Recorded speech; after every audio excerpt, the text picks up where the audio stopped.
Tomatoes are the most popular vegetable grown in home gardens, and yet so many growers end up with the same frustrating result every year. Giant plants, leaves everywhere, barely enough fruit to make a sandwich. Today, I am walking you through the complete process from planting through harvest.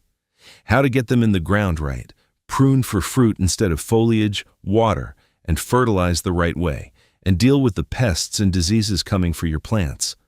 Stick around until the very end because I have got a bonus involving something in your medicine cabinet right now that boosts fruit production, improves flavor, and actually raises the nutrient value of every tomato you grow. Growing tomatoes well means less money at the grocery store and better tasting fruit on your table all season long. Once you understand what these plants actually need, everything changes. We are going to cover planting, pruning, support systems, watering, fertilizing, and how to handle disease and pests. By the end, you will have everything you need to grow more tomatoes than you know what to do with. First up, finding the right location. Location determines everything before you ever put a plant in the ground. Tomatoes demand full sun, 8 hours per day minimum. They do not all have to be consecutive hours either. If your garden gets morning sun, a midday break from shade, and then afternoon sun again, that counts. Less than 6 hours, and you will grow plenty of leaves, but very little fruit. Big difference. Soil drainage matters almost as much as sunlight. Tomatoes sitting in waterlogged ground develop root rot fast. Grab a handful of your garden soil after a rain. If it clumps together like modeling clay and holds its shape, that ground needs amending before any tomato goes in. 2 to 3 inches of aged compost worked into the top, 8 to 10 inches of your bed loosens heavy soil, improves drainage, and feeds the plant all at the same time. One amendment solving 3 problems. Slightly acidic soil between 6.2 and 6.8 on the pH scale is ideal. But honestly, tomatoes are not fussy about this. If you have been adding compost regularly, your pH is probably fine. A $10 soil test kit from any garden center removes the guessing entirely. Soil temperature is the one most people overlook. Tomato roots stall in cold ground, 60 degrees Fahrenheit minimum before transplants go in. Below that, and the plants just sit there looking miserable for weeks, not growing, not dying, just waiting. A cheap soil thermometer saves you from jumping the gun, which is one of the most common mistakes in spring. If your beds received compost last fall, you are already ahead. If not, work in 2 to 3 inches of aged compost at least 2 weeks before planting day. The soil biology needs that window to wake up and start converting organic material into nutrients the roots can actually absorb.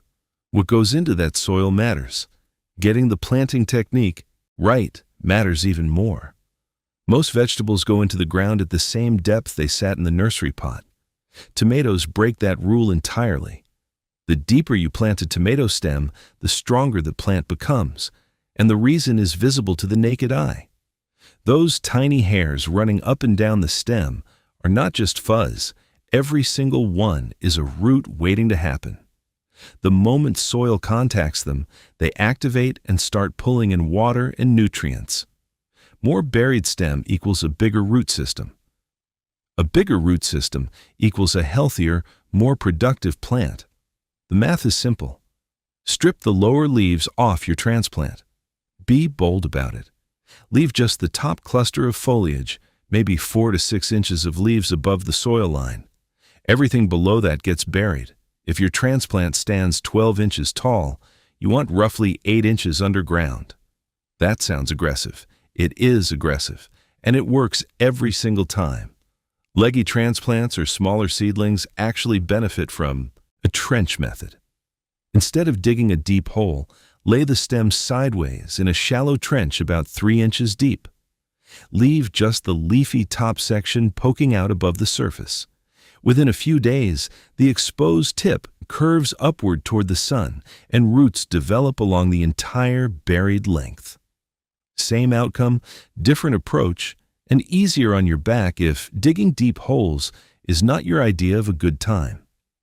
Rock phosphate at planting time supercharges root development. Do not mix it into the soil. Place a small handful directly in the bottom of your hole, then set the root ball right on top. As those new roots push outward, they immediately contact the phosphorus, and the growth response is dramatic. Stronger roots, faster establishment, and better fruit production down the road. Spacing depends entirely on how you plan to grow. Unpruned tomatoes spreading in every direction need a good 2 to 3 feet between plants. Pruned plants trained to a single stem can sit 12 to 18 inches apart. That means double or even triple the number of plants in the same bed. More plants, more fruit, same garden footprint. The plant is in the ground, and the root system is positioned to thrive. Directing all that energy into fruit instead of a jungle of leaves is the next piece of the puzzle. Left alone, a tomato plant does the exact opposite of what you want. Its natural instinct is to sprawl along the ground like a vine, rooting at every point the stem touches soil, spreading its seeds as far and wide as possible. Great survival strategy for the plant. Terrible strategy for the gardener who wants actual tomatoes. Understanding the difference between determinate and indeterminate varieties changes everything about how you prune. A determinate tomato is genetically programmed to reach a set size, produce all its fruit in a concentrated window, and then shut down. Roma types are a classic example. An indeterminate tomato never stops. It keeps growing and producing until frost finally kills it. Most heirlooms and many popular hybrids fall into this category. If you have a long growing season, an indeterminate plant easily reaches 10 feet and keeps setting fruit well into fall. Beefsteak varieties sit somewhere in the middle. They keep growing like an indeterminate, but their side shoots stay shorter and carry a decent number of flowers. Light pruning to keep things manageable is all they need. Heavy pruning on a beefsteak actually reduces your harvest. The core pruning technique works the same on any indeterminate plant. Follow the main stem from the soil straight up to the growing tip. Where each leaf branch meets the main stem, a little armpit forms. That armpit is where suckers appear. Left alone, each sucker becomes a full secondary stem with its own leaves, its own suckers, and its own demand for water and nutrients. Energy that should be fueling fruit gets diverted into foliage. That is exactly how you end up with a giant leafy monster and a disappointing harvest. Pinch suckers out as soon as you spot them. Small ones snap off cleanly between your thumb and finger. Catch them early, and the plant barely notices. Wait too long, and you are cutting a branch thick enough to need pruners, which creates a wound that invites disease.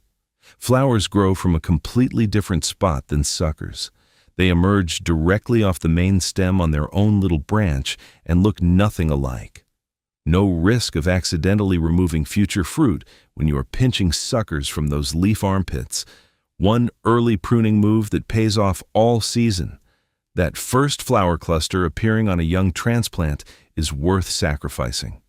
Pinch it off. The plant redirects all that energy straight into root development during the exact window when roots matter most.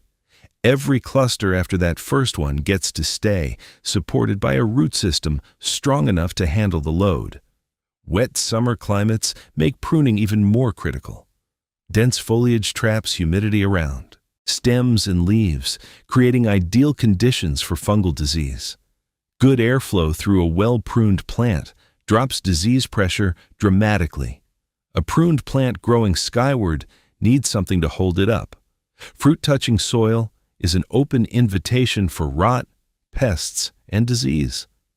Determinate varieties topping out at 3 to 4 feet handle standard wire tomato cages just fine. Those cone-shaped cages get a bad reputation, but for compact plants, they do the job. Indeterminate varieties are a different situation entirely. A plant reaching 8, 10, 12 feet tall crushes a standard cage by midsummer. Tall, tower-style cages made from concrete reinforcing wire handle the extra height and weight. Sturdy wooden stakes or bamboo poles work well for single-stem pruned plants. Tie the stem loosely as it grows, using soft garden ties or strips of old cloth. Tight ties cut into the stem and restrict growth. Leave room for natural thickening through the season.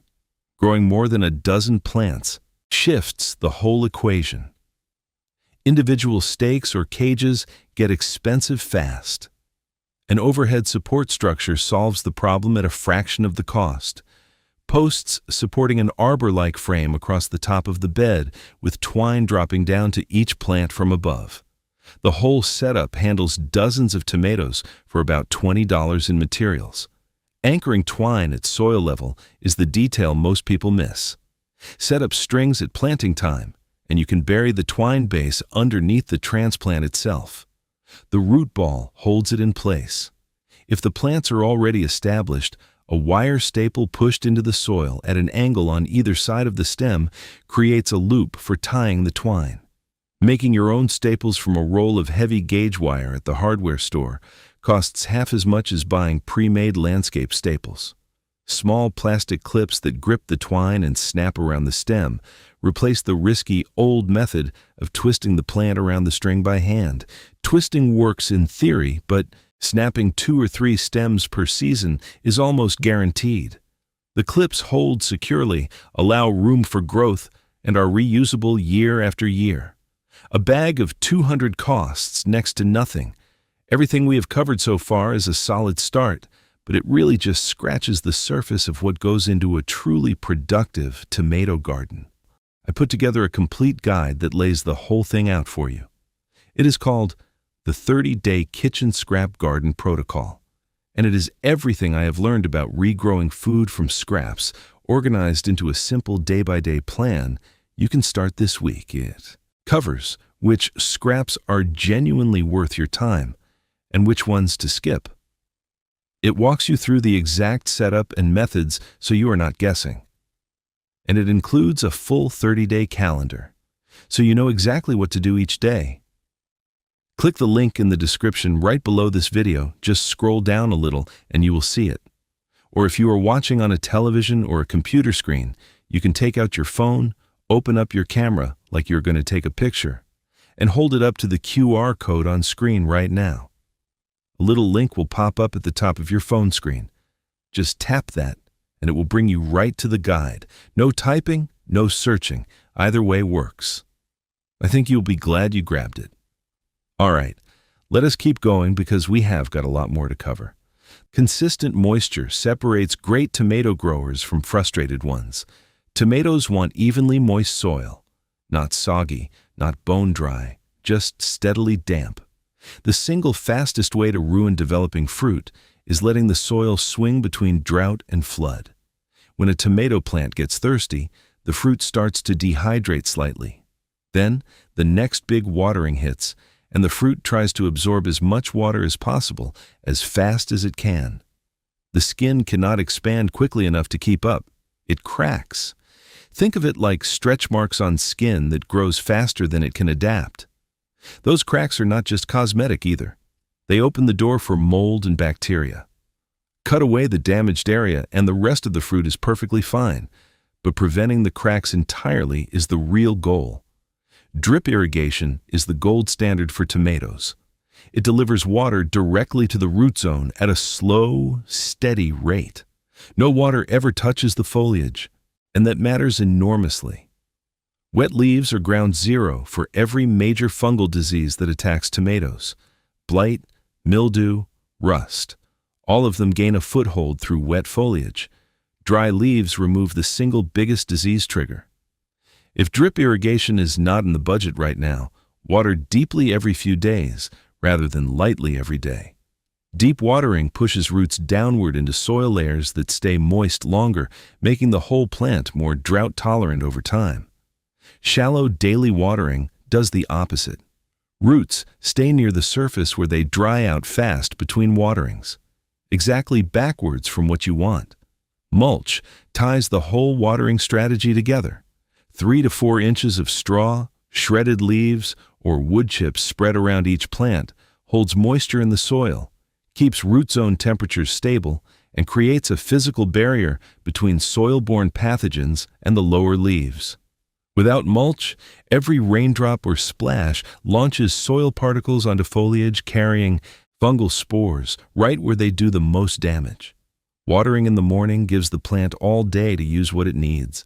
Any accidental splash on the leaves dries quickly in daytime sun rather than sitting overnight in the dark.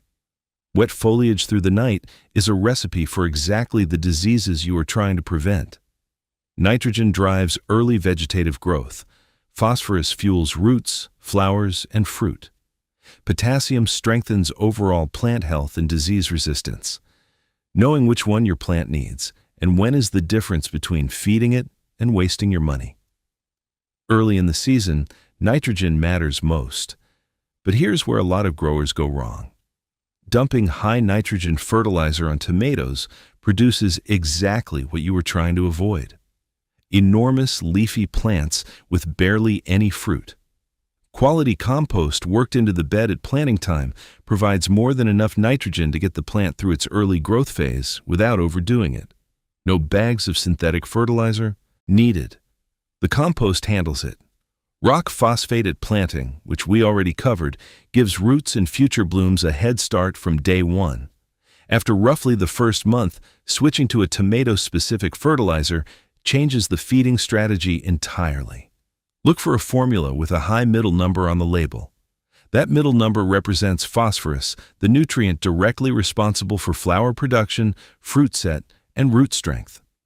Most quality tomato fertilizers also include calcium, and calcium matters more than most growers realize. Calcium deficiency does not just weaken the plant. It causes blossom end rot, that ugly black sunken spot on the bottom of the fruit that ruins an otherwise perfect tomato. More on that shortly. A balanced tomato fertilizer applied every 2 to 3 weeks through the growing season keeps calcium available in the soil where the roots can actually reach it.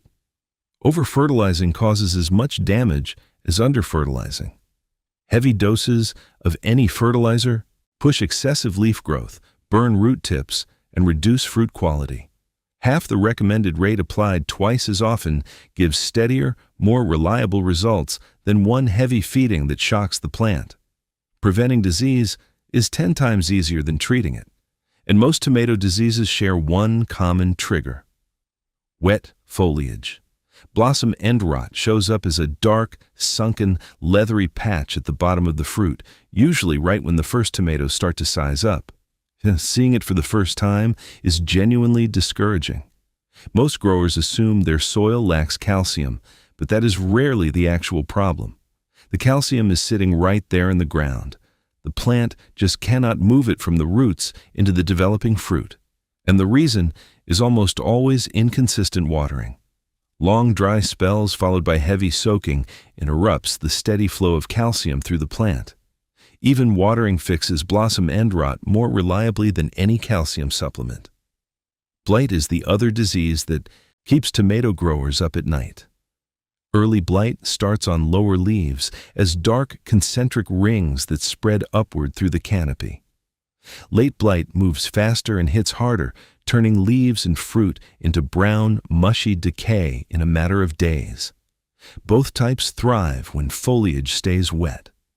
Drip irrigation, good pruning for airflow, and morning watering remove the conditions blight needs to establish. Once blight takes hold, there is no cure. Affected tissue gets removed and thrown away, never composted. Prevention is the only real strategy. Rust and powdery mildew are less catastrophic, but still worth managing. Both start on the lower leaves where air circulation is weakest and moisture lingers longest. Removing those bottom leaves at the first sign of spots or white powdery patches stops the spread before it climbs the plant. By midsummer, the bottom 2 feet of most well-managed tomato plants will be bare stems anyway. Completely normal. Does not hurt production at all. If mildew or rust reaches the upper canopy where removal is not practical, neem oil spray handles both effectively. It is organic, widely available, and safe around food crops when applied according to the label directions. Pests want your tomatoes as badly as you do. Knowing which ones show up and what to look for makes the difference between losing a few leaves and losing entire plants. Tomato hornworms are the most dramatic threat. A single caterpillar devours entire branches overnight. 5 inches long, fat, bright green, and nearly invisible against tomato foliage. Stripped stems and small black droppings scattered on leaves below are the earliest warning signs. Hand-picking is the most effective control. There are rarely more than a few on any single plant, but each one eats an enormous amount. Finding them during the day is the hard part. Their camouflage is remarkable. After dark, a black light flashlight turns the hunt into a simple task. Hornworms glow bright green under ultraviolet light. 5 minutes with a cheap black light finds every single one. Birds pecking at ripe fruit are usually after moisture, not flavor. A bird bath or shallow water dish placed near the garden often solves the problem entirely. If it does not, lightweight bird netting draped over plants once fruit starts to color keeps them out without blocking sunlight or airflow. Rats are a different level of persistent. Poisons are off the table for good reason. Anything that eats the poisoned rat, whether that is a hawk, an owl, a neighborhood cat, or your own pet, absorbs that same poison. Snap traps placed at the base of plants and checked regularly are the most effective and safest solution. 2 traps per bed, kept set and baited throughout the season, dramatically reduces losses. Consistency is the key. Stop trapping for a week, and the population rebounds fast. Yellow leaves on the lower portion of the plant alarm. A lot of first-time growers, but bottom foliage yellowing as the season progresses is perfectly normal. The plant redirects energy upward toward fruit production. If upper leaves start yellowing with green veins remaining, that points to a nutrient deficiency. A dose of balanced fertilizer usually corrects this within 2 weeks. Flowers dropping off without setting fruit frustrates growers at every experience level. Temperature is the most common cause. Tomato pollen becomes unviable when daytime temperatures climb above 95 degrees Fahrenheit or when nighttime temperatures stay above 75. The plant drops the flowers rather than wasting energy on fruit that will not develop properly. Patience is the only remedy. Fruit set resumes once temperatures moderate and the plant makes up for lost time quickly. Spindly, weak growth, despite adequate sunlight, usually means the transplant went into the ground too shallow. A limited root system cannot support vigorous top growth. If caught early enough, carefully mounding additional soil around the base of the stem encourages new root development from those buried stem hairs. 3 to 4 inches of extra soil piled gently around the stem makes a noticeable difference within a couple of weeks. Fruit ripening unevenly, with hard yellow or green shoulders remaining while the bottom turns red, signals excessive sun exposure on the upper surface of the fruit. Maintaining enough leaf canopy above the fruit clusters provides natural shade. Overly aggressive pruning sometimes causes this by removing too much overhead foliage. Balance matters. Prune enough for airflow, but keep enough canopy to protect the fruit from direct, scorching sun. Cracked fruit we already covered, but one additional cause worth mentioning is heavy rain after a dry spell.